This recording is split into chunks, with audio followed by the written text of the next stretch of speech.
Bonjour, bienvenue dans ma nouvelle vidéo, j'espère que vous allez bien. Aujourd'hui nous sommes dimanche et nous allons remettre à jour cette maison. Je commence par ma chambre, mais heureusement ce n'est pas le jour où je dois m'en occuper à fond, donc ça va très vite. Je refais mon lit et j'enlève tout ce qui traîne. Ensuite, direction la salle à manger, nous avons reçu du monde et maintenant il faut débarrasser. Donc je prends un plateau pour m'éviter des allers-retours inutiles et comme ça va beaucoup plus vite pour amener tout dans la cuisine.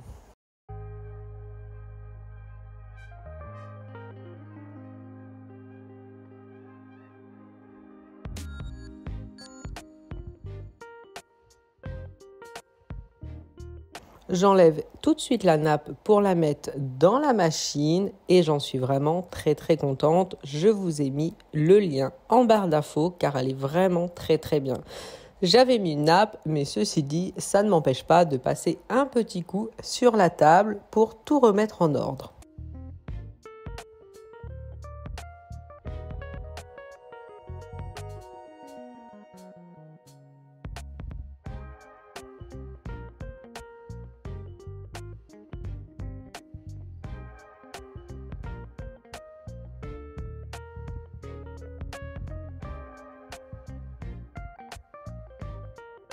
Je remets le rouleau adhésif à sa place dans l'entrée car il me sert surtout pour les enfants avant d'aller à l'école s'ils se sont amusés à faire un câlin au chat avant de partir. Je l'ai également passé sur les chaises pour enlever éventuellement les chaises, enfin les miettes, les petits trucs qu'il pourrait y avoir dessus. Une fois que j'ai aspiré le tapis, je remets tout en place et j'en profite pour faire rapidement les poussières, même si ça a été fait il y a peu, donc pas de problème.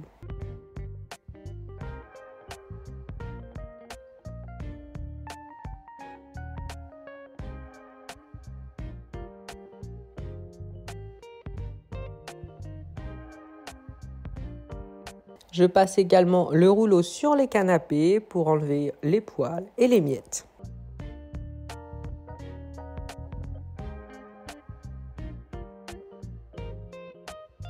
Et comme pour la salle à manger, je passe l'aspirateur sur le tapis.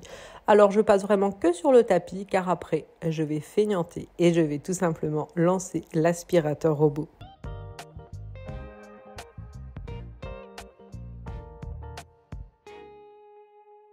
Nous avons reçu des fleurs qui sont magnifiques, donc je vais mettre les fleurs sur le buffet. Direction la buanderie, donc j'enlève mon panier, c'est du linge qui est à tout simplement plier, mais je vais lancer la machine tout de suite avec la nappe. Je mets pas plus que 30 et surtout je mets de l'anti-tache avec.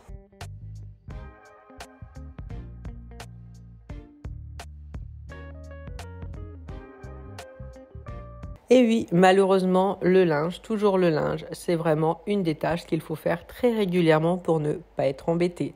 Tout le linge est sec, là je vais déjà trier les choses à repasser et les choses qui ne se repassent pas. Et après, pas le choix, il faut prendre son courage à deux mains et repasser. Moi, comme je mets tout sur cintre, dès que la machine est terminée, honnêtement, c'est à peine froissé.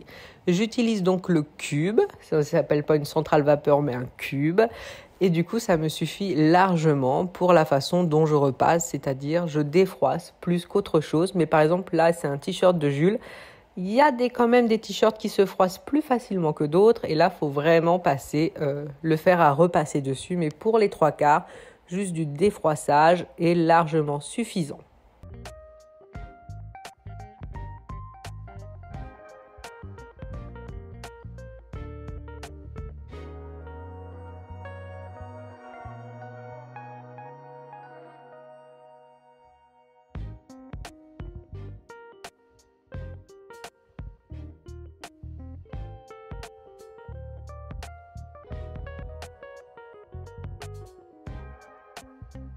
Une fois que c'est fait, bien sûr, je ne perds pas de temps et je range tout de suite pour garder une salle de bain en ordre. Donc pareil pour le linge, je ne le fais pas, je le range immédiatement, je ne le laisse pas traîner. Ce qui me permet de pouvoir étendre la nappe et toutes les tâches sont parties, je suis vraiment très très contente. Et bien sûr, comme à chaque fois que je fais quelque chose dans la salle de bain, qui fait aussi office de buanderie, je passe forcément l'aspirateur pour que ça reste vraiment clean. Rien de pire que de sortir de la baignoire avec des pieds humides et d'accrocher plein de cheveux sur soi. C'est quelque chose qui me dégoûte vraiment. Et là, je vais m'occuper donc du panier avec différentes choses. Donc, ce sont des choses à plier, des serviettes, des sous-vêtements, le peignoir, voilà, plein de petites choses comme ça, les chaussettes. Donc, je le fais tout de suite, je trie, donc je fais des tas par personne et après, je range immédiatement.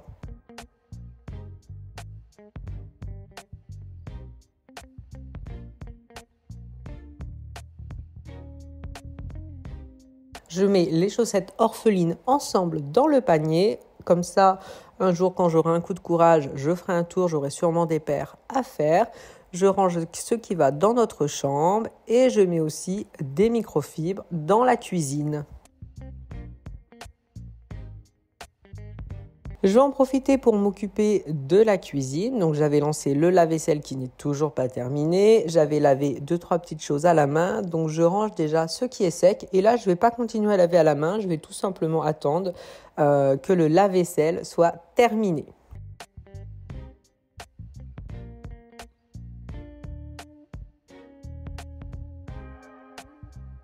Je me rends compte que j'ai du pain qui n'est plus de première fraîcheur. Je continue quand même à faire mon ménage et je me dis que je vais bien pouvoir faire du pain perdu avec cette demi-baguette.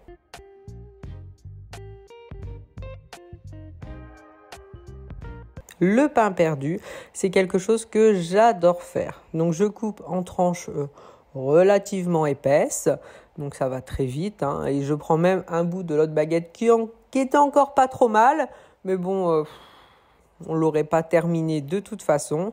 Et je prends un saladier et je vais mélanger des œufs, du lait. Normalement, je mets un sachet de sucre vanillé, mais je n'ai toujours pas été en course en acheter. Donc du coup, j'ai mis de l'arôme vanille.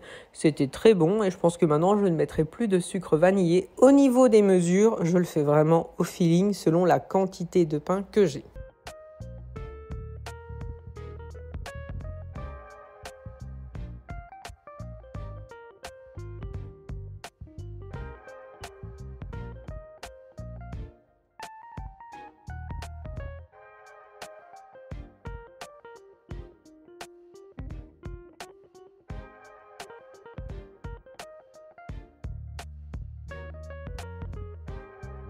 En même temps, je vais faire chauffer de l'eau. Alors, il me faut de l'eau à 75 degrés et moi, ma bouilloire ne fait tout simplement pas, on ne peut pas choisir la température, donc j'utilise le Thermomix parce que maintenant, avec Simon, nous sommes fans du matcha et j'avoue, je le prépare super bien. Alors, nous, on fait du matcha latte. C'est un matcha que j'ai eu à Kousmiti. On est tombé sur une vendeuse qui nous a très bien expliqué. Donc, je prends 2 petites cuillères à café que je vais mettre dans un bol. Et entre-temps, je dois m'arrêter. J'ai vu que le lave-vaisselle était terminé. Alors, je me suis dit, un coup de courage, je le débarrasse. Comme ça, une fois que le pain perdu sera terminé, les matcha latte seront prêts. Je n'aurai rien d'autre à faire que de profiter et ne plus rien faire du tout, ce qui est quand même le plus agréable.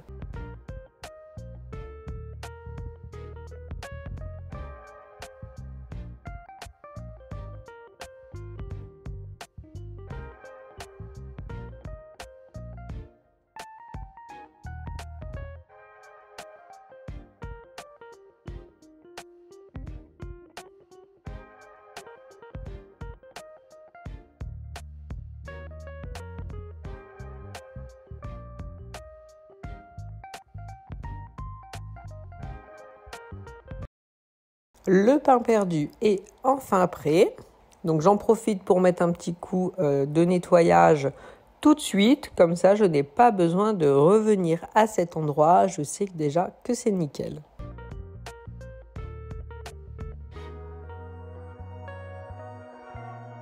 Alors, maintenant que l'eau est à température, je remplis nos tasses d'1 quart. Donc nos 2 tasses.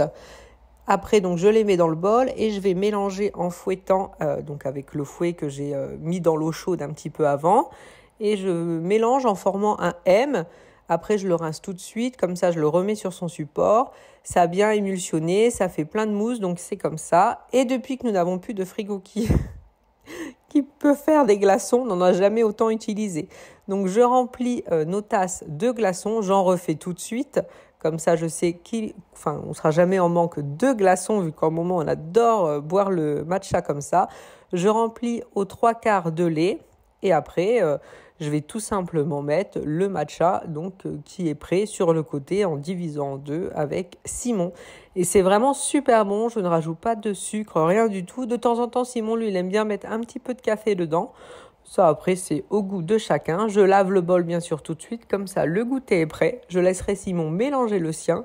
Et vous pouvez voir, c'est vraiment très bon. Alors, quand on sent la poudre, c'est sûr que ça sent vraiment le gazon. Mais vraiment, en le buvant comme ça avec le lait froid, le goût est vraiment très très bon. En tout cas, merci beaucoup d'avoir regardé la vidéo et je vous dis à très bientôt.